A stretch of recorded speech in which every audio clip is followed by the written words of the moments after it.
So I got home too late last night to do my video review before going to bed. So now I'm doing it now. And I also woke up too late to do it actually in the morning. It's almost noon. Whoops.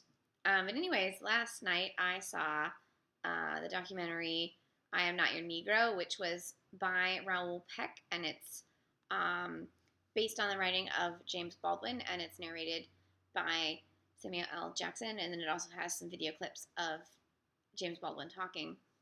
So it's being said that it's based on an unfinished manuscript called Remember This House, which narrates the lives of Medgar Evers, Malcolm X, and Martin Luther King Jr., all of whom were murdered for their race work in the 60s.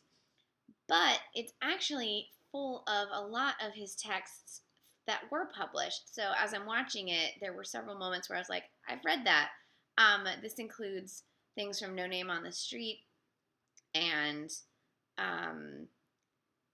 most notably several excerpts from The Devil Finds Work, which is his essays on film.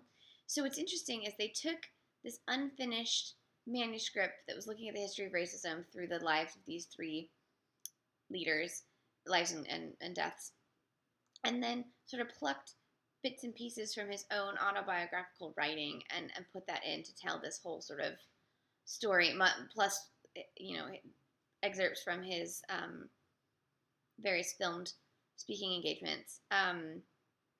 It's a fiery film. It's very timely.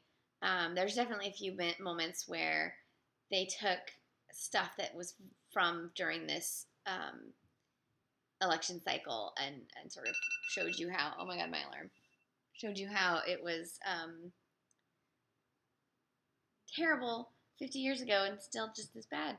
So that's wonderful. It also, a lot of Baldwin's work is about not just how, not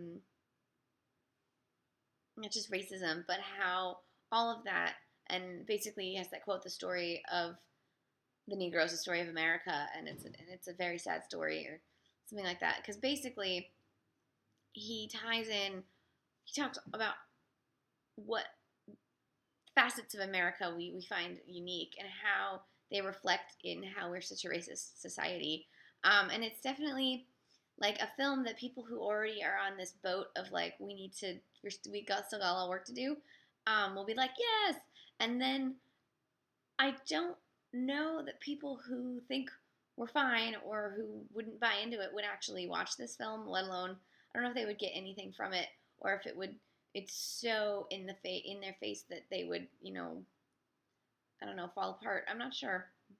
It's definitely an important film. It's opening all over the place. I thought it was just at the Midtown here in Atlanta, but it's also at Atlantic Station. So if you want to see it here in Atlanta, you've got like 10 screenings a day to get to. I went to the first sort of evening show yesterday, and it was packed. There was barely a seat available. So I'm glad that people are coming out for this film. I think it's really well made, really well edited. It has a clear and distinct vision, much like James Baldwin did. And I think anybody who loves Baldwin's work will love this film, and anybody who is interested in a view of America would enjoy this and then come out wanting to read the rest of his work. Most of it is in print, so if you get a chance, buy it and read it because it's great and it will illuminate even more than this film will.